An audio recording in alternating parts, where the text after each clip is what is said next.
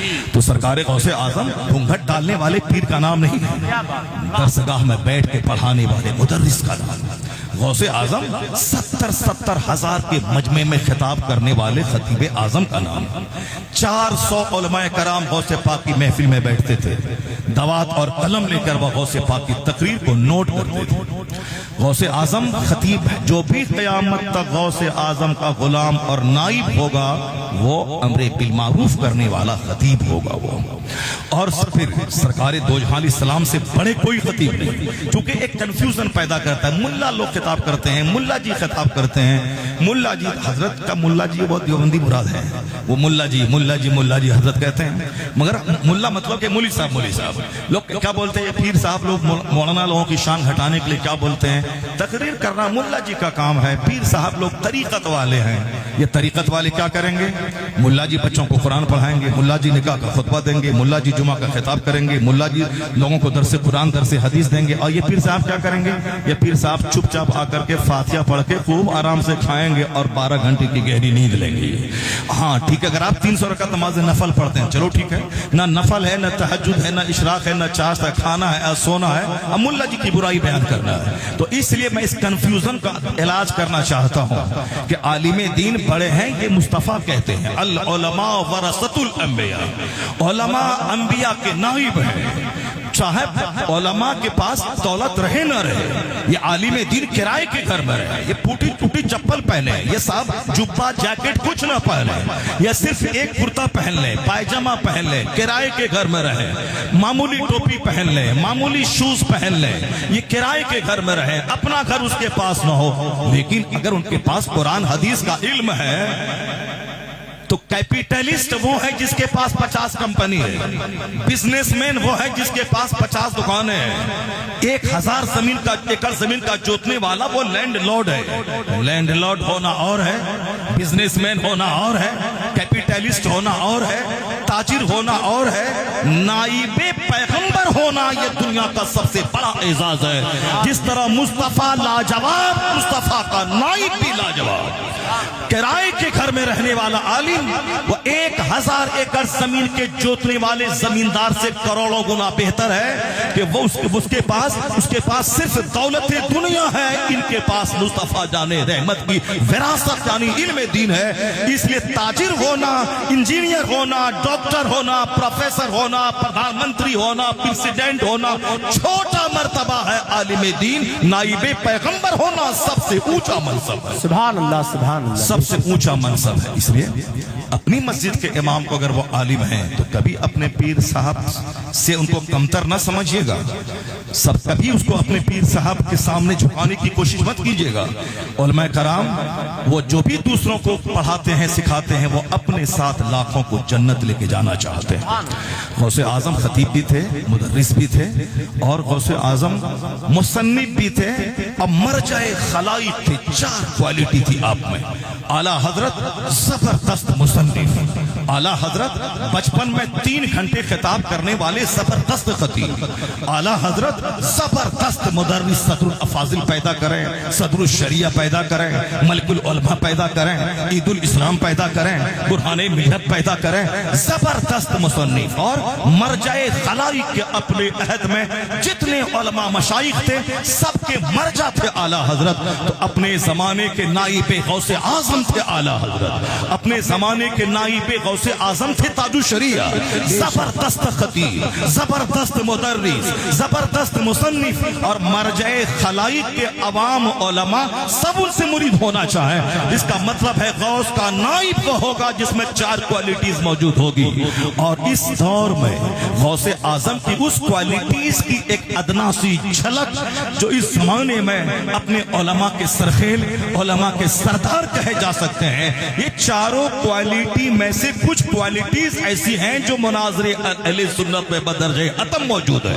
اپنے زمانے کے زبردست خطیب، خطابت ایسی کہ 3 گھنٹے خطاب کرے، ابھی 75 سال کی عمر میں خطاب کرے، دن میں خطاب کرے، رات میں خطاب کرے، مدلل خطاب کرے، نہ یادداشت میں فرق ہو، نہ یادداشت کمزور ہو، نہ آواز کمزور ہو، نہ انداز بیان کمزور ہو، سب کچھ لاجواب ہے۔ مدرس ایسے کہ ختم بخاری کی محفل میں بیٹھ جائیں تو سرکار تاج الشریعہ کی یاد تازہ ہو جائے۔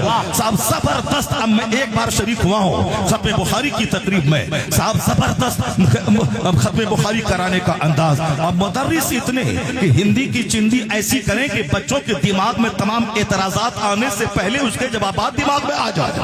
الجامعۃ الاشرفیہ کا زبردست پروڈکٹ، یعنی مدرس لاجواب، خطیب لاجواب، اور مصنف تو میں تو نہیں کہوں گا کہ 10-20 کتابیں آپ نے تحریر کی ہے، البتہ جو بھی آپ لکھے ہوں گے تحریر میری نگاہوں سے نہیں گزری ہے، مگر آپ جب اپنے بڑے زبردست خطیب اور مدرس صاحب علم ہیں اس طرف توجہ دیں گے تو بہت ساری معلوماتی کتابیں بھی منظر عام پہ آ سکتی ہیں، جو آئی ہیں، کچھ آئی ہیں اور آ سکتی ہیں۔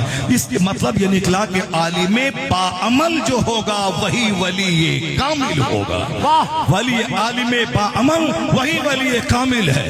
وہ نہ پڑھے رات میں تہجد، نہ پڑھے اشراق، نہیں پڑھے چاشت، وہ حق پر قائم رہ کے بچوں کو 1 گھنٹہ درس دے دیں اور 1 گھنٹہ دین سکھا دیں تو حدیث میں آیا ہے تدارس العلم ساعۃ من اللیل خیر من احیائها، رات میں تھوڑی دیر علم دین سیکھنا سکھا دینا رات بھر جاگ کر نفل عبادت کرنے سے بہتر۔ بے شک بے شک، واہ۔ عالم دین کا ایک مقام تھا مناظر اہل سنت جو کہ خود عالم ہیں، انہوں نے اپنے بیٹوں کو جینس ٹی شرٹ پہننے والا نہیں بنایا، انہوں نے اپنے دامادوں کو جینس ٹی شرٹ پہننے والا داماد نہیں چنا۔ جس طرح اس سوچ کے مالک تھے کہ دین پھیلے اور دیندار میرے داماد ہو، ان کا بالکل زبردست بیٹا حضرت مولانا کمال مصطفیٰ اظہری، جس کو دیکھا آپ نے مناظر تھے تو مناظر بیٹا قوم کے حوالے کر دیا۔ سبحان اللہ، میں تو نہیں سوچا تھا کہ اتنے بڑے مناظر ہو جائیں گے کمال مصطفیٰ اظہری کہ ذیشان جیسے لوگ ان سے بھاگتے رہیں، ان سے خوف کھاتے رہیں، اور پھر صاحب سوشل میڈیاز کے ذریعے بہت ایکٹیو رہتے ہیں۔ میں ان کو 2-4-5 سال سے، حالانکہ میں نہیں چلاتا ہوں فیس بک، میں نہیں چلاتا ہوں انسٹاگرام، البتہ یوٹیوب پہ ہوائی جہاز کے ٹکٹ آنے جانے اور پھر جلسوں کے اشتہارات وغیرہ کے لیے یوٹیوب پہ چلاتا ہوں۔ البتہ یوٹیوب پہ گاہے بگاہے ان کی خبریں آتی رہتی ہیں کہ صاحب مصر میں کیا ہو رہا ہے، وہاں حضرت مناظر اہل سنت کیسے جا رہے ہیں، وہاں محفل میں خطاب کیسے ہو رہا ہے، کس کا جواب کیسے دیا جائے گا، یہ سوشل میڈیاز پہ ایکٹیو رہتے ہیں۔ ایک باکمال باپ کی نشانی ہے کہ باکمال اولاد قوم کے حوالے کر کے جا رہے ہیں۔ اللہ تبارک و تعالی ان کے تمام بچوں کو دینی خدمتیں کرتے رہنے کی توفیق عطا فرمائے اور حضرت مناظر اہل سنت کو اللہ صحت و تندرستی عطا فرمائے۔